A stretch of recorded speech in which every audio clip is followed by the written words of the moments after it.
admiro o trabalho da política, Manuela, então faço essa ressalva aqui, e já agradecendo meus queridos José Reinaldo Carvalho, obrigado, Zé, pela gentileza de ficar aqui na parte nacional, e também ao Mário Santos.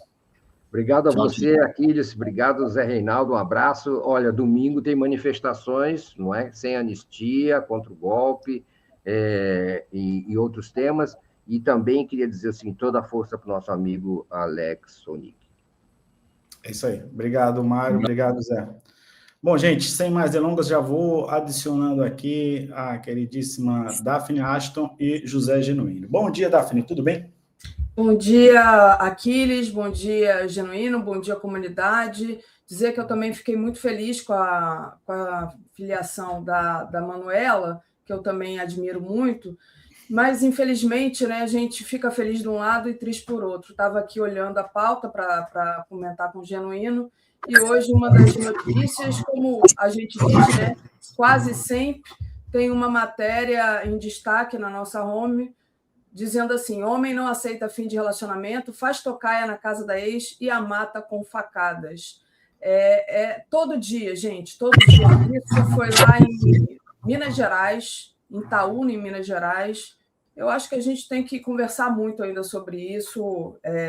Como eu acabei de dizer, todo dia, se a gente abrir o jornal, a gente vê uma notícia dessa. Então, fico feliz de mulheres fortes, competentes, estarem na política e permanecerem na política. Depois a gente até pode falar também da Marina, que era o assunto que vocês tratavam antes. Bom dia. Muito bem, bom dia, Genuíno. Bom dia, Aquiles, bom dia, Daphne. É um prazer estar com vocês. Vou assistir vocês aqui nos bastidores. Bom programa.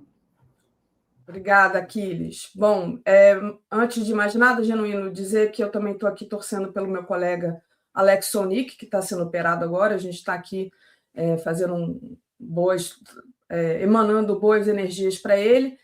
E eu vi que você estava aqui junto comigo. Quando a gente fica aqui na espera, tem umas janelinhas para quem, enfim, mexe aqui no StreamYard, a gente consegue ver, né? Vi que você estava ali participando de longe da Bolsa de Apostas, né? O que está acontecendo com essa questão do Haddad? Queria começar por aí, né? O Haddad reafirmou que não vai ser candidato a cargo algum em 2026 e fala em deixar a Fazenda. Queria saber a sua percepção sobre essa notícia e depois, enfim, tratar aí desses possíveis posicionamentos de outras pessoas também. Olha, Daphne, eu estava acompanhando sobre essa questão do Haddad. Eu acho que ele devia ser candidato ao Senado. Se ele está desistindo de qualquer candidatura em 2026 e quer sair da Fazenda, é um direito e o partido não pode impor isso a ele.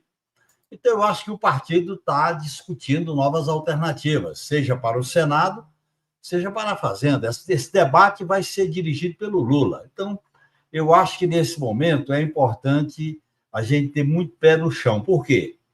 Porque nós atravessamos um quadro de instabilidade política. O que aconteceu essa semana, o que está por trás do projeto da dosimetria, não é coisa pequena, é coisa graúda. E eu acho que o que está em jogo nessa questão, Daphne, é se nós vamos mudar o Brasil julgando os golpistas ou vai, mais uma vez, predominar aquela ideia de que o andar de cima tem que ser beneficiado porque são os homens de bem, são as pessoas de bem que estão na oligarquia da formação política, ideológica e cultural desse país, machista, patriarcal, misógino e racista. Então, eu acho que nós temos que... Essa discussão é muito interessante. Eu acho que essa movimentação de nomes tem que estar presidida por uma questão sobre os parâmetros de um projeto de país que deve embasar a candidatura do Lula em 2026. O Lula 4 tem que estar em torno de um projeto de futuro, de um projeto estratégico, de questões centrais. Como eu tenho dito, se a gente conteve a tragédia fascista em 2022, 2026 tem que ser um projeto de transformações estrutural para melhorar a vida do povo, aprofundar a democracia e garantir a inserção soberana do Brasil no mundo. Eu temo que essa discussão, essa fulanização deixe de lado a discussão de conteúdo sobre o nosso projeto de futuro. Muito, muito importante. A gente vai falar, sim, da dosimetria, né? E tudo que antecedeu também, que foi aquela violência, aquela truculência lá com o deputado Glauber Braga. Queria agradecer aqui ao César. Obrigada, César, pelo elogio. Agradecer ao Cláudio Alves, que fala aqui da Marina. Marina no PT jamais, já basta Marta. O Alex, olha, o Aquiles leu essa aqui. E, enfim, dizer para os vascaínos que eu realmente ontem me antecipei comemorando o Fluminense, então peço desculpas aí. Vamos ver agora no próximo jogo, gente. O pessoal já está aqui tirando onda. Como um corintiano juramentado, eu estou em estado de alegria e de torcida pelo Corinthians. Assim não dá. Assim a gente vai brigar. Valeu.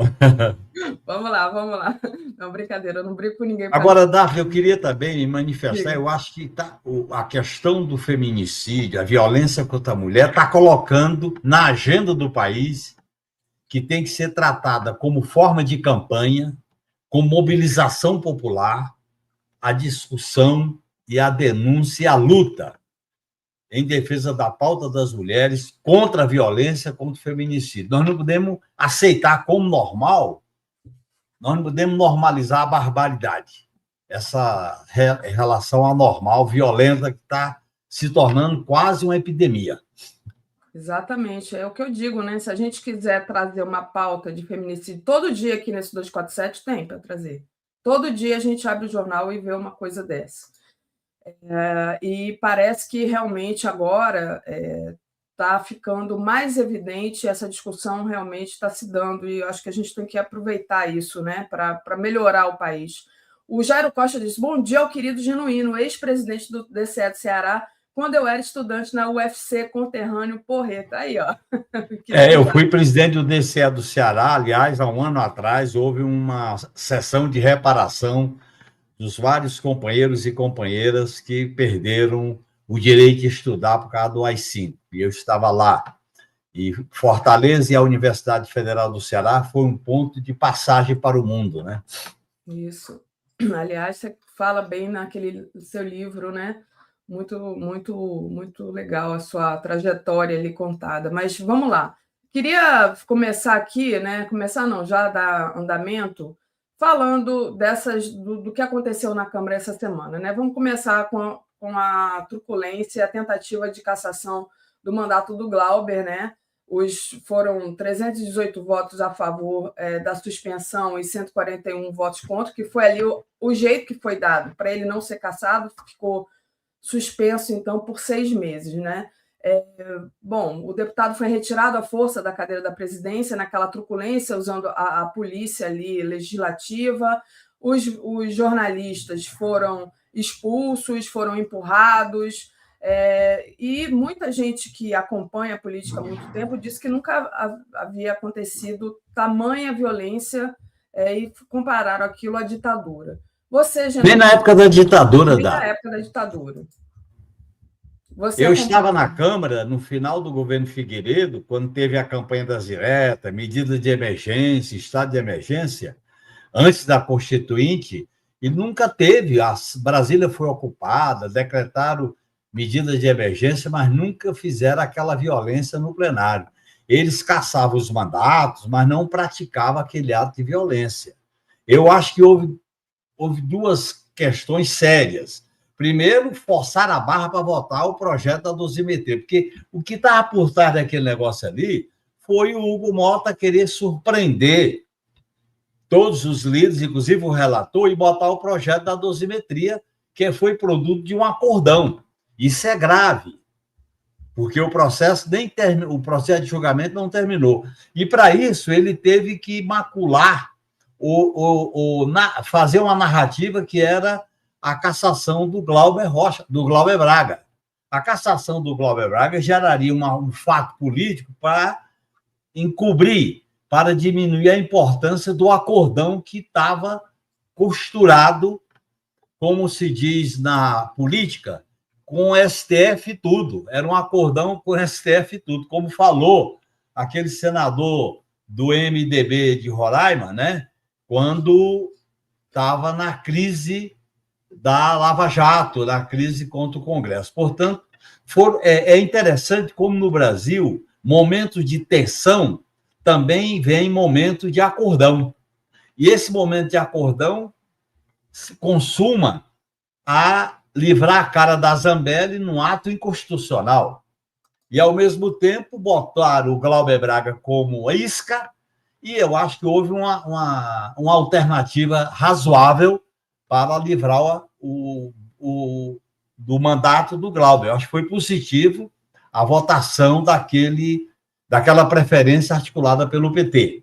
Entendeu? Agora, veja bem, tudo isso se misturou. O pano de fundo era votar a dosimetria. Votar a dosimetria por quê? Porque tinha a candidatura, era a moeda de troca da candidatura do Flávio. Era a moeda de troca para pressionar o Tarcísio para ser o candidato da direita e da extrema-direita contra a alternativa de Lula. E, ao mesmo tempo, na própria reunião de líderes, eu fiquei sabendo, Daphne, que quando perguntaram ao relator da dosimetria se o Supremo sabia daquele projeto, ele disse: você acha que eu vou fazer um negócio desse sem uma consulta ao Supremo? E depois a imprensa informou, e eu lamento de criticar, não vou fulanizar, que algumas autoridades do Supremo foram consultadas sobre um projeto que ia ser votado na Câmara. Misturaram as peças. E quando se mistura o papel dos poderes e a relação entre eles, isso é que eu chamo de cavalo de pau e não dá certo. Eu acho que a batalha contra a dosimetria é a batalha contra o golpe. Porque o que eles querem, Daphne? O andar de baixo, quando foi preso e condenado e foi para a Papuda, não houve essa gritaria. Quando chegou na cúpula, nos idealizadores, no Bolsonaro, nos oficiais de 4 estrelas, aí veio toda a mobilização, inclusive com espaço da grande mídia, com espaço nos órgãos de justiça para livrar, entre aspas, os chamados homens de bem, aquilo que vem do império, da escravatura, dos grandes proprietários de terra, dos senhores de escravo, para livrar aqueles que estão acima, o andar de cima. E o andar de cima está por trás dessa dosimetria. E essa dosimetria é um escárnio, porque além de um acordão que fere a autonomia do judiciário, com o aval de alguns ministros do judiciário, até agora isso não foi desmentido, isso traz um programa, um roteiro que é votar a dosimetria no Senado na quarta-feira, certamente o presidente Lula vai vetar, eles colocam o veto pelas informações que estão circulando antes do Carnaval, e ao se recorrer ao Supremo, como está acordado com o ministro do Supremo, a decisão sobre o projeto da lei de anistia seria considerado algo legal. Aí está consagrado o acordão para o andar de cima. Só que esse acordão tem que ser derrotado, e o único caminho para derrotá-lo são as ruas. Porque, além de beneficiar os golpistas do andar de cima, vai beneficiar outros criminosos. E olha a hipocrisia da burguesia brasileira. Quando é para pegar o povo pobre, negro, jovem, nas periferias, mata, guerra, penas máximas, bandido bem, bandido morto. Mas quando é para chegar no andar de cima, aí vem todo o discurso. Não, vamos examinar, vamos ver, está exagerado, vamos fazer as concessões. Quer dizer, isso é uma aula para nós, políticos, para nós, militantes, de como existe 2 pesos e 2 medidas quando se trata de relacionar o andar de cima, que dirigiu o golpe, e o terceiro escalão, os coitadinhos que fizeram aquela aventura, aquela bagunça nos 3 poderes. É verdade. Uma coisa ligada à outra e toda uma manipulação aí para tentar chegar aos objetivos dele. Mas aí o Hugo Motta, acho que isso também... Vamos falar da figura do Hugo Motta, né, que foi o orquestrador disso tudo. O Valdemir José da Silva, obrigada aqui, Valdemir. Se Haddad não quer mais ser ministro, Dilma para a Fazenda, indica aí aqui o Valdemir. Obrigada, Valdemir, pelo apoio. E então vamos falar da figura do Hugo, né? Como é que você viu ali o Hugo orquestrando tudo isso? Agora até o Lira está falando mal do Hugo Mota, né? Ele ficou realmente, digamos assim, houve uma reação fortíssima. As pessoas se sentiram enganadas e manipuladas, as atrizes, os atores nas redes sociais, por conta do Glauber, por conta da Carla Zambelli, que depois a gente também pode falar, mas também por conta dessa questão da dosimetria. Deixa eu só agradecer aqui a Jo, antes de passar para você. Daphne não apareceu mais aqui, ela é uma das únicas mulheres potentes aqui de Floripa, precisamos dela como parlamentar, convite. Acho que ela está falando da Helenira, é verdade, Helenira precisa vir mais, vou convidar a Helenira para a semana que vem, Jo, obrigada. Pode falar, Genuíno. Olha, o Hugo Mota não tem mais condições de presidir a Câmara. Ele trilhou um caminho de desgaste, de falta de legitimidade e de autoridade. Veio com o IOF, veio com a PEC da dosimetria, veio a maneira como ele tratou aquele motim da extrema-direita, veio o momento em que ele queria, de qualquer jeito, ser um líder do Centrão, porque ele se comporta como se fosse líder do Centrão. O presidente da Câmara tem que ser um líder de todos, da minoria e da maioria. Ele está virando um líder do Centrão.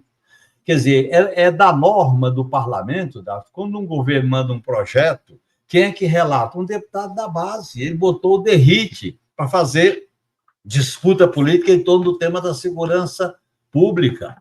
Então, ele está perdendo as condições de presidir a Câmara. Isso é grave, porque ele tem mais 1 ano e pouco de mandato, 1 ano e 1 mês de mandato. O ano que vem é um ano chave, porque é o ano eleitoral da disputa política, se bem que a Câmara vai funcionar só um semestre, né? Mas, de qualquer maneira, esse episódio mostrou que ele não tem condições, porque ele não se respeita a palavra, surpreende os líderes, ele não tem autoridade para impedir o vale tudo. Ele, por exemplo, em relação à atitude do Glauber de sentar na mesa, ele podia ter feito uma negociação. Glauber, você vai sair, nós não vamos praticar violência nenhuma, mas não dá para você ficar aí. Ele nem fez esse diálogo. Ele podia ter ido para lá, ter subido à tribuna e ter feito, como presidente da Câmara, um movimento para tirar o Glauber daquela situação. Agora, o que é? Ele deu o troco.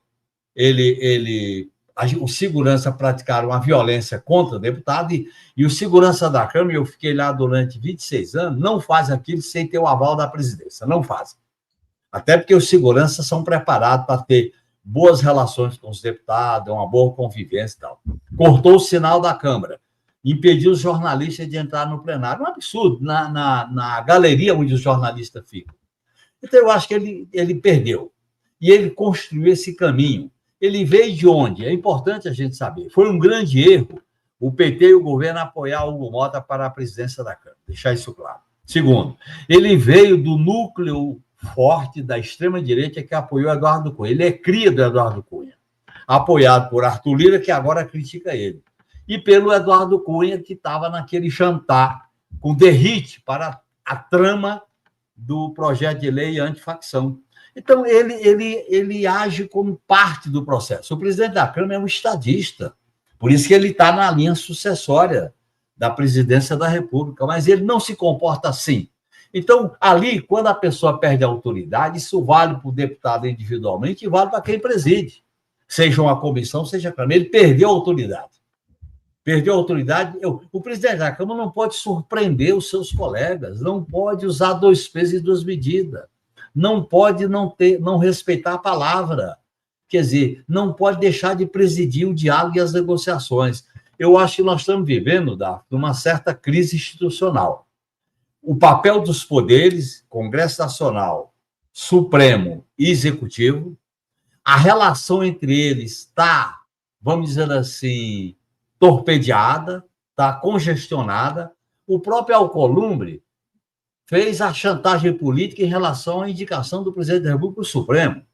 Aí, por outro lado, o Supremo, através do Gilmar Mendes, do ministro Gilmar Mendes, toma aquela decisão em relação ao Adim e adota o caminho do impeachment de ministro supremo por parte do Procurador-Geral da República. Houve uma unanimidade de crítica e ele volta atrás da própria Adim. Quer dizer, as pessoas estão fazendo casuísmo por cima de casuísmo. Isso é perigoso para a nossa estabilidade política, que, na verdade, Daphne, é o resultado da crise institucional que nasceu com o golpe de 2016. Um golpe sem crime de responsabilidade, um golpe que teve o aval do Supremo Tribunal Federal, um golpe que impediu o Lula tomar posse ilegalmente, um golpe que produziu a extrema-direita, porque a velha direita que produziu o golpe não se beneficiou, e essa extrema-direita, eu não sei se você já assistiu alguma sessão da Câmara.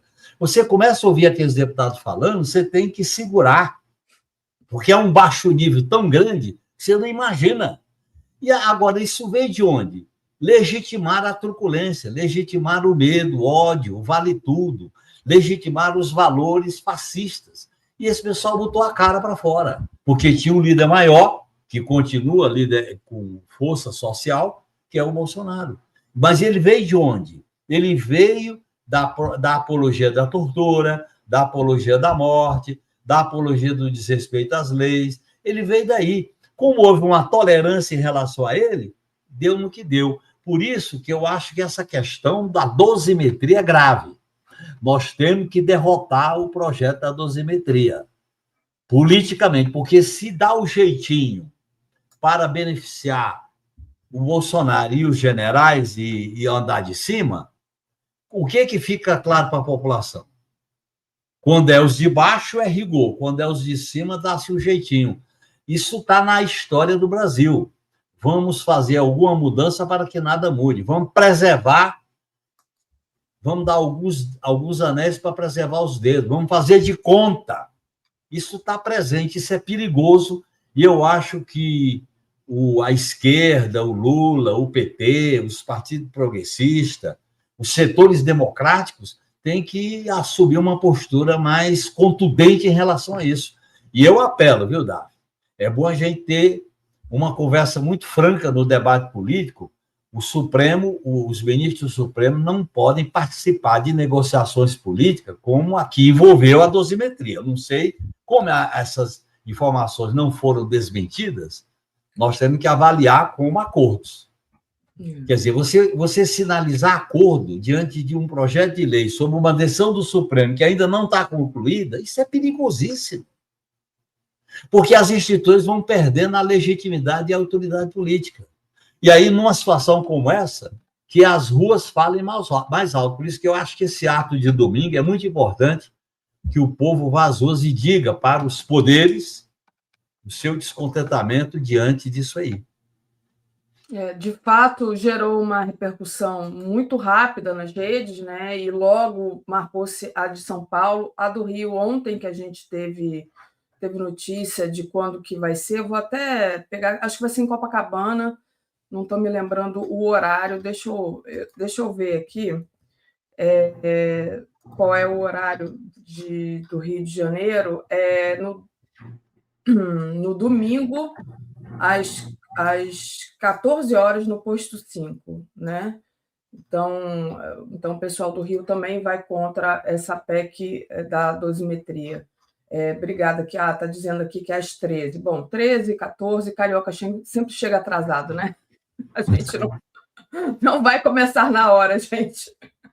Porque, Daphne, como abrir a porta do Vale Tudo entra. Você não vê? O Maluf agora quer indenização porque teve um mandato cassado. Isso, eu também.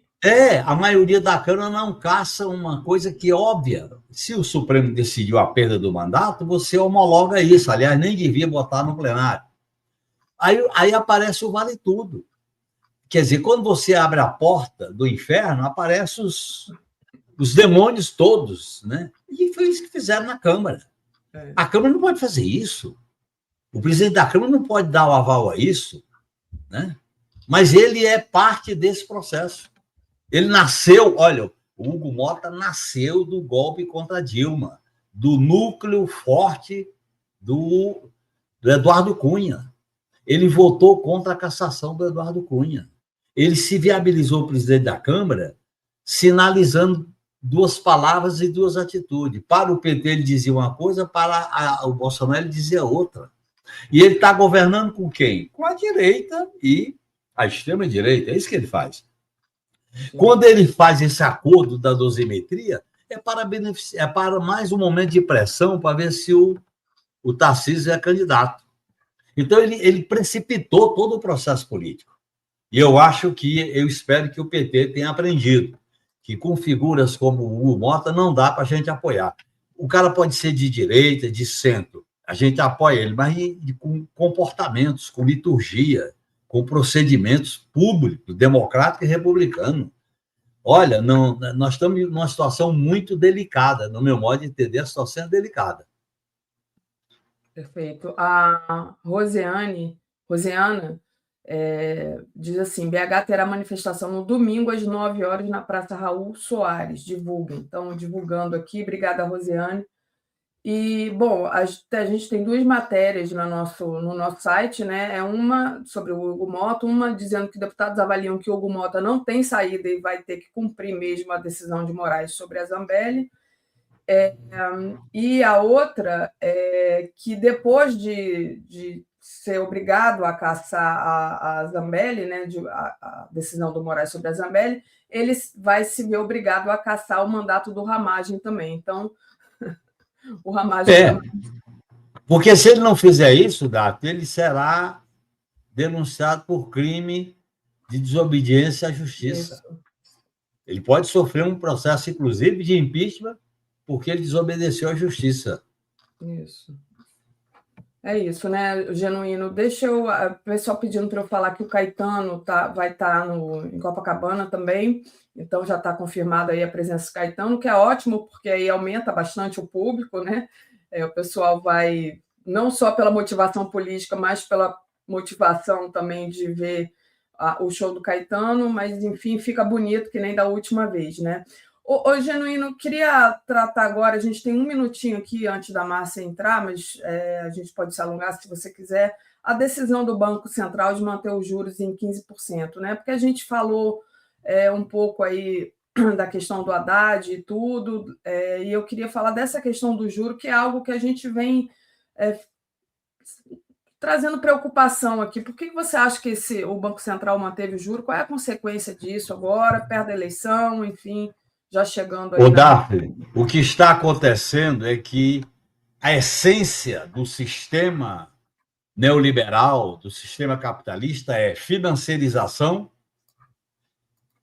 teto de gastos, privilegiar essa hegemonia do capital financeiro. O capitalista chegou a um ponto que ele não vive sem a financiarização. E eu acho que, em vez de pegar a pessoa do presidente do Banco Central, nós temos que ver o sistema. O sistema precisa de juros altos. O Brasil vai pagar, como consequência dessa taxa de juros em 2026, 1 trilhão de juros da dívida. E quando eles discutem o ajuste fiscal para saúde, educação, salário mínimo, que diz respeito aos interesses do povo, eles escondem o privilégio que é dado à oligarquia financeira. Portanto, eu acho quem é que é pesquisado para definir a taxa de juros? Pesquisa Focus. Quem é que é ouvido dessa pesquisa Focus? Executivos e donos de bancos. Sim. Então, isso é um grande problema. Aliás, eu acho que o programa do governo Lula para 2026 tem que enfrentar vários obstáculos, mas tem 2 que nós estamos tratando agora, que é o peso da financiarização via taxa de juros com o Banco Central independente e o teto, os limites de investimento público. O arcabouço fiscal tem que ser revisto junto com a discussão da meta da inflação para que o Estado possa investir mais em políticas sociais, em políticas públicas. Nós não podemos continuar nesse garrote que aprisiona a capacidade de investimento do Estado e acaba interferindo no interesse do setor privado, que gera emprego, movimenta a economia. Portanto, nós estamos prisioneiros de uma oligarquização financeira do país, e a taxa de juros é a ponta desse grande iceberg. A Eliane mandou aqui um superchat. Obrigada, Eliane, pelo apoio. A situação não está periclitante porque a esquerda não tem estratégia para enfrentar a direita? É uma pergunta que ela faz. Eles têm estratégia, nós só reagimos. Te passo aí para responder a Eliane. Olha, eu acho que, em parte, ela tem razão. Nós temos que ter uma estratégia para disputar mudanças estruturais sobre o futuro do país. Por exemplo, estratégia para a segurança pública, estratégia para enfrentar a tutela militar, estratégia para dar conta da pauta do povo, estratégia para fazer reformas democratizantes no Congresso Nacional. Nós não podemos continuar com essa regra de orçamento impositivo, emendas PIX e emendas de execução automática. Nós não podemos continuar com esse sistema sem fidelidade, sem voto em legenda. E nós não podemos continuar, evidentemente, sem uma postura mais ofensiva no enfrentamento ao imperialismo americano. Portanto, Davi, eu acho que a estratégia nossa é de mudanças estruturais e não de convivência pacífica como está aí. Nós temos que negociar, nós temos que dialogar, mas temos que enfrentar. E para enfrentar, nós temos que trabalhar dentro das instituições e fora das instituições, principalmente com a sociedade. E, para isso, a esquerda tem que unir um bloco de esquerda e centro-esquerda que seja uma força dinâmica para interferir nos debates sobre o futuro do país, sobre 2026, sobre o que significará Lula 4 na disputa de 2026. Portanto, nós temos que articular uma unidade pensando os rumos do país. Olha, o Valdemir mandou aqui um superchat. Obrigada, Valdemir. Genuíno, como você vê a falta de deputados do PT no Norte? São 65 deputados, só tem 2 no Pará, diz ele aqui. Olha, eu fui de uma época que tinha muitos deputados do Norte do país, porque o PT fez um trabalho com as conferências da Amazônia, a atuação nacional. Eu acho que o PT tem que voltar a ter um projeto nacional, organização nacional, capilaridade nacional. E, ao discutir a eleição de 2026, o PT tem que levantar, primeiro, a bandeira de aumentar a bancada da esquerda na Câmara e no Senado. Impedir que a direita tenha, e a extrema-direita tenha 3/5 na Câmara. E impedir que a direita tenha a maioria absoluta no Senado. Portanto, eu acho que esse objetivo é possível ser alcançado. E fazer uma campanha mais politizada, nacionalmente organizada. Fazer uma campanha com capilaridade, fazer uma campanha que as agendas possam possibilitar a representação capilar do Brasil inteiro, eu acho que é muito importante isso. Nós temos que fazer uma campanha diferente das campanhas que temos feito. 2026 será uma campanha estratégica para discutir o futuro do país, porque 2026 está conectado com 2030. Por isso que nós temos que fazer uma coligação de esquerda e centro-esquerda e começar a ter uma espécie de mesa política de negociação, de conversação. Porque não basta só conter a extrema-direita. Nós temos que apresentar uma alternativa para disputar os corações e mentes que está envolvido com as narrativas da extrema-direita e da direita neoliberal. É isso. Olha, o Bruno Costa mandou aqui também um superchat. O PT precisa repensar as suas alianças, precisamos experimentar alternativas nossas para a presidência da Câmara na próxima vez. De fato, os últimos presidentes da Câmara foram... E com certeza, Davi, estabelecer critério. Por exemplo, tinha gente de direita, você pode até votar num cara de direita, mas tem que ter compromissos claros. E tinha gente de direita muito melhor do que o Hugo Mota, no meu modo de entender. Eu não vou te citar nome. A gente se iludiu com essa figura que apareceu como algo novo, jovem. Isso foi um erro. E argumentaram que ele era uma pessoa que cumpria, né? Cumpria acordo, olha o que ele está mostrando. A gente tem que olhar a história, os posicionamentos, a vida das pessoas, o perfil. Não pode ser, a gente não pode ser ingênuo com essa direita. Não dá. Essa direita é traiçoeira, violenta e não pensa 2 vezes quando os interesses estão em jogo. Eles querem inviabilizar a força do Lula em 2026. Ou através de impor um programa deles, para o Lula ser obrigado a cumprir, constranger o Lula, ou então derrotar o Lula com um candidato, com vários candidatos, e eles unificam no segundo turno. Portanto, nós temos que nos